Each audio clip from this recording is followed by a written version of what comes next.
We got to get to our interview here. We're really looking forward to this. My gosh, really shifting gears now. Yeah, you are. You're laughing so hard you're crying.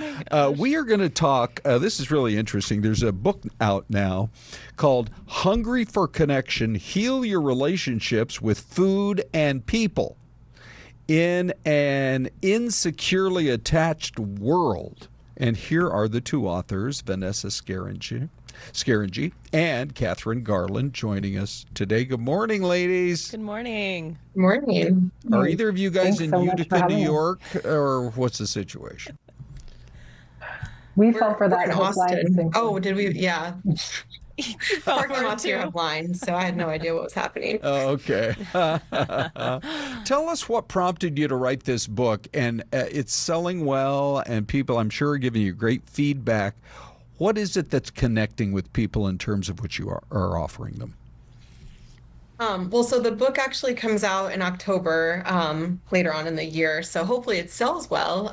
But we were prompted to write the book. We're both eating disorder clinicians in Austin, Texas, and really feel like Hungry for Connection is something that resonates with a lot of people right now, whether they have a disordered relationship with food or they're just wanting more satisfaction in their lives. So we wanted to really tackle all those issues at once. All right, so what can folks learn in the first few pages? Kind of how does this start, and how do you set them up to learn in this book and kind of help them through their journeys, whatever it is that they are facing? Yeah, I think we really tried to set the stage in line with what our experience was post-COVID, where we saw a lot of people struggling to feel connected. Obviously, we were separated physically from each other, but definitely brought much to the forefront around how we're losing a sense of trust societally at times, and that really can affect the way that we interact in relationships and in our behavior with food. Okay, so let's talk a little bit more about it. There was a study that came out just the last few days that said people in surveys say, I want to work from home. And I remember working from home, and I didn't really want to come back. I liked working from home, but this study said over a quarter of people who are still working from home suffer varying rates of depression. And so short of telling possible clients, well, get back into the workforce and interact with your coworkers, if you are going to continue in that kind of a work relationship, how do you improve your relationship with food? Because that's ultimately what we're talking about here. Yeah, I think that it's definitely true. We see that a lot of folks in our practice who still work remotely can struggle not only in their relationships with food, but with higher levels of depression and anxiety.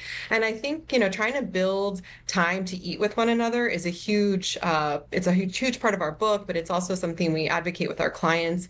It's so important, and we're also living in a time where people not only work remotely, but they eat by themselves more and more and more.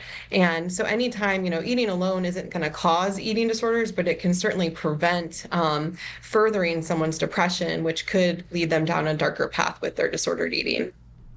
I'm actually kind of surprised that maybe it wouldn't go the other way, just in the sense of if someone was eating alone, maybe they're more comfortable of like eating the foods that they want, or not being afraid of like being judged about what they're eating or how they're eating. So that's kind of fascinating.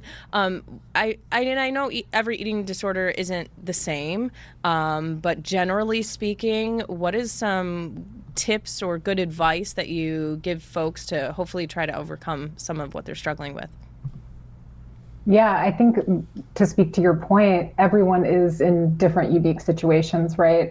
Work from home, even situationally, if you have a family, sometimes it can be really helpful to be able to purchase food items, to prepare food items with a little bit of extra time and flexibility in your schedule. And it's not necessarily, as Vanessa mentioned, inherently bad to eat alone. As you mentioned, it can be a time where you can feel really connected to maybe the experience of preparing something that is meaningful to you, has cultural, traditional links to you in your life. But what we see in terms of the prevention piece of disordered eating is that we're so short on kind of communal time, and food can really be the superconductor for connection and getting close to the people in our lives. So I think there was a recent happiness report that stated that people showed higher signs of contentment and satisfaction in life when they had more experiences of shared meals. So it's not every meal that has to be shared together.